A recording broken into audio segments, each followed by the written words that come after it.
वीतराग भय क्रोधा मन्मया मामुपाश्रिताः बहवो ज्ञान तपसा पूता मद्भावमागताः।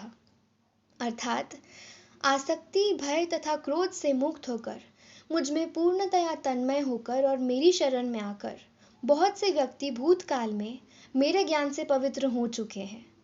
तात्पर्य: विषयों में आसक्त व्यक्ति के लिए परम सत्य के स्वरूप को समझ पाना अत्यंत कठिन होता है।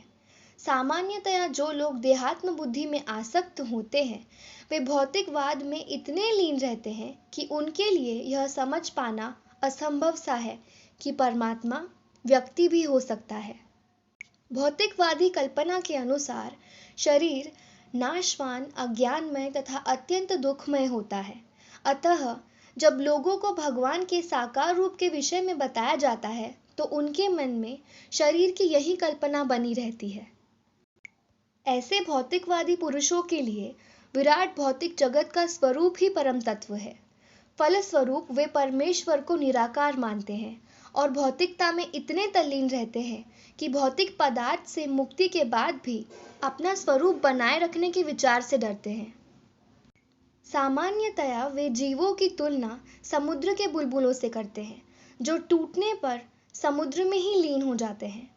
पृथक व्यक्तित्व से रहित आध्यात्मिक जीवन की यह परम सीमा है। ऐसे व्यक्ति अनेक वादों तथा दार्शनिक चिंतन की विविध संगतियों से परेशान होकर ऊब जाते हैं और क्रुद्ध होकर ये निष्कर्ष कर लेते हैं कि परम कारण जैसा कुछ होता ही नहीं है।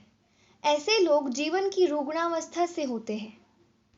मनुष्य को भौतिक जगत के प्रति आसक्ति की तीनों अवस्थाओं से छुटकारा पाना होता है।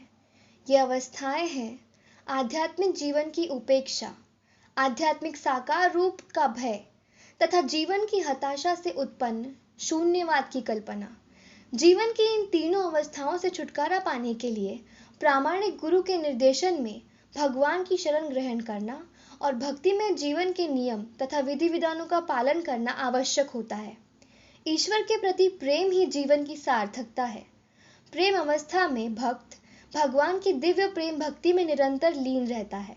अतः भक्ति की मंद विधि से प्रामाणिक गुरु के निर्देश में सर्वोच्च अवस्था प्राप्त की जा सकती है और समस्त भौतिक आसक्ति, व्यक्तिगत आध्यात्मिक स्वरूप के भय तथा शून्यवाद से उत्पन्न हताशा से मुक्त हुआ जा सकता है। तभी मनुष्य को अंत में भगवान के धाम की प्राप्ति हो सकती है। जय श्री कृष्णा।